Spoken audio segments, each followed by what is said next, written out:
YouTube channel Satya Agri Learner में आपको स्वागत है। हमारा आज का टॉपिक है सेल, जिसे हिंदी में कोशिका कहते हैं।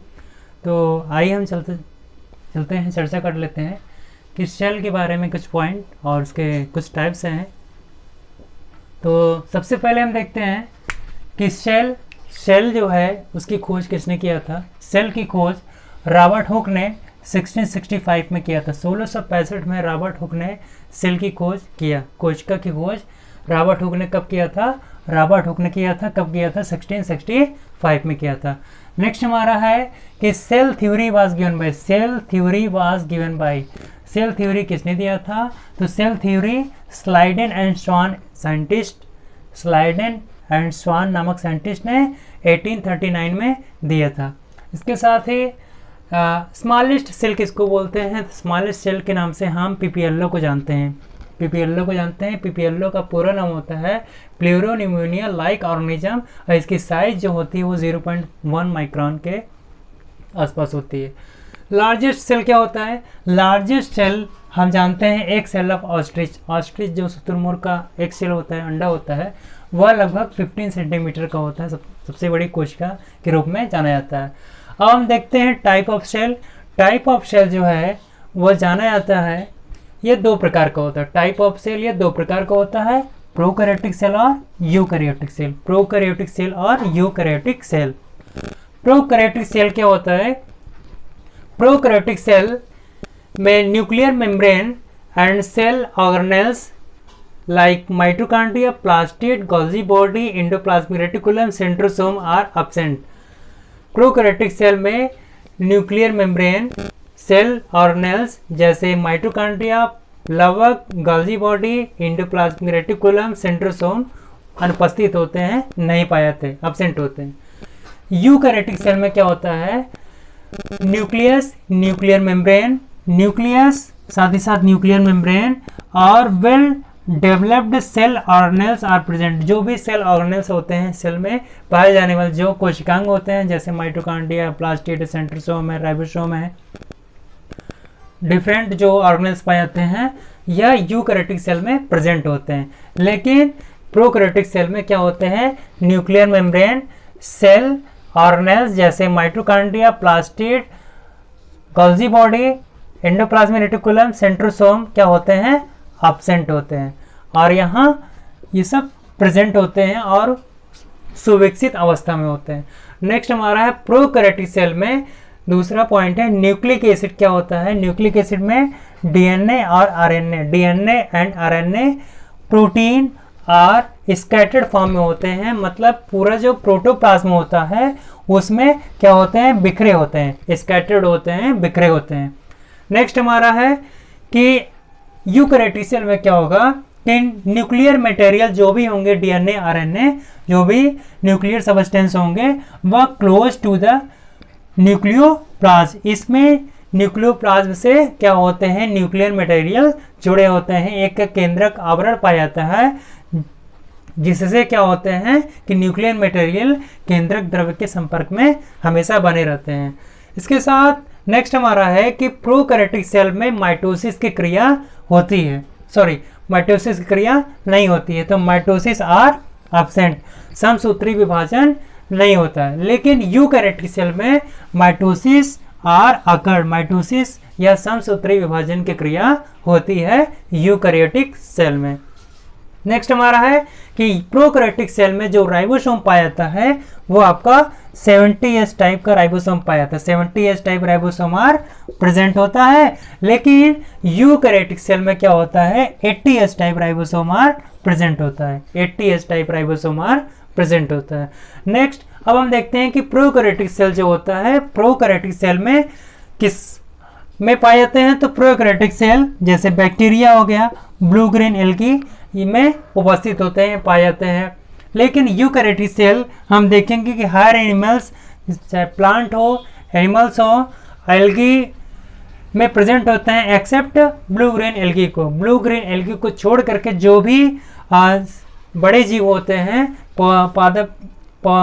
पौधे होते हैं, उसमें जो है कि मौजूद होते हैं। तो इस प्रकार से हमारा प्रोकैरियोटिक सेल और यूकैरियोटिक सेल में जो है कि कुछ पॉइंट और डिफरेंस हो गए।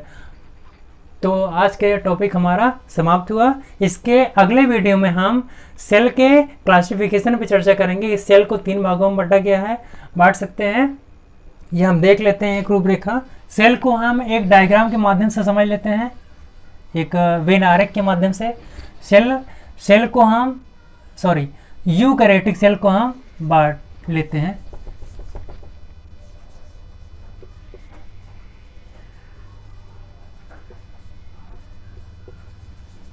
यूकैरियोटिक सेल को हम 3 भागों में बांट लेते हैं।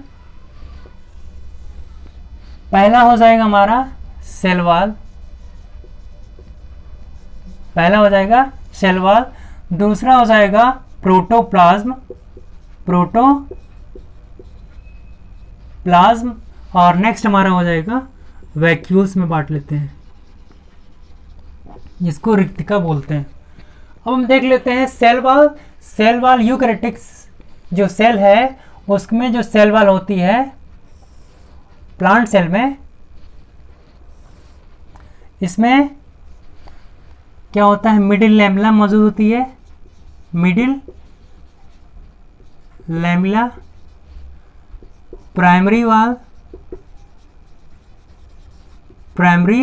वॉल मौजूद होती है और सेकेंडरी वॉल पाई जाती है। तो सेल वॉल को 3 भागों में बांट लेते हैं, एक मिडिल लैमेला, दूसरा प्राइमरी वॉल और तीसरा सेकेंडरी वॉल। फिर हम प्रोटोप्लाज्म को 2 भागों में बांट लेते हैं।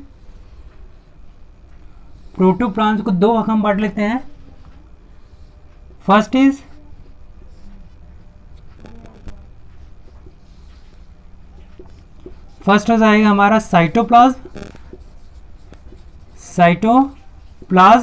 और नेक्स्ट हमारा हो जाएगा nucleus.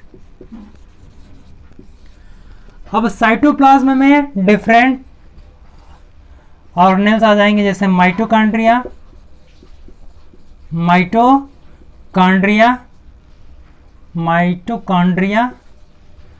Next plastid, next ribosome, next endoplasmic reticulum,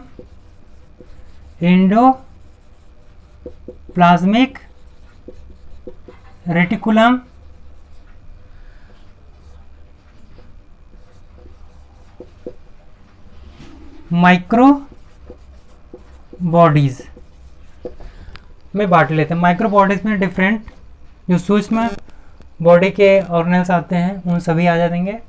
अब न्यूक्लियस में न्यूक्लियर मेम्ब्रेन,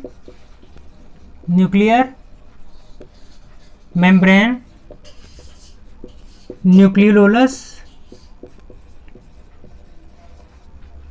क्रोमेटिन फाइबर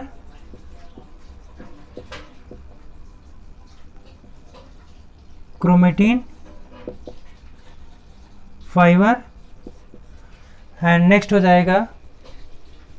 हमारा हो जाएगा न्यूक्लियोप्लाज्म। तो क्रोमेटिन फाइबर या क्रोमेटिन मटेरियल कर लीजिए, तो न्यूक्लियस वाले पार्ट में न्यूक्लियर मेम्ब्रेन हो गया, न्यूक्लियोलस हो गया, क्रोमेटिन मटेरियल हो गया, न्यूक्लियोप्लाज्म हो गया। ये न्यूक्लियस के पार्ट हो गए। साइटोप्लाज्म में माइटोकॉन्ड्रिया, प्लास्टिड हो गए, राइबोसोम हो गए, एंडोप्लाज्मिक रेटिकुलम हो गए और माइक्रोबॉडीज, इसमें डिफरेंट सूक्ष्म बॉडी के ऑर्गेनेल्स आते हैं।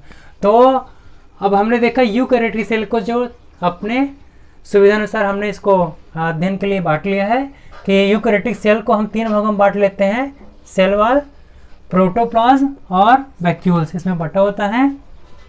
सेल वॉल में 3 पार्ट में बटा होता है, middle lamella, primary wall, secondary wall. Protoplasm जिसको जीवद्रव्य बोलते हैं, इसमें ये 2 भागों में बटा होता है, साइटोप्लाज्म और न्यूक्लियस। साइटोप्लाज्म में जो भी सेल ऑर्गेनेल्स मौजूद होते हैं ये उनका नाम दिया गया है और उसमें जो सूक्ष्म बॉडी को होते हैं वो माइक्रो बॉडीज में आ जाते हैं। न्यूक्लियस केंद्रक है, केंद्रक में 4 भागों में बांटा गया है, nuclear membrane, nucleolus, chromatin material nucleoplasm में बटा होता है। नेक्स्ट हमारा वैक्यूल्स है। तो आगे हम अपने नेक्स्ट वीडियो में चर्चा करेंगे सेल वॉल और प्रोटोप्लाज्म और वैक्यूल्स पे हम उसको चर्चा करेंगे। Thank you.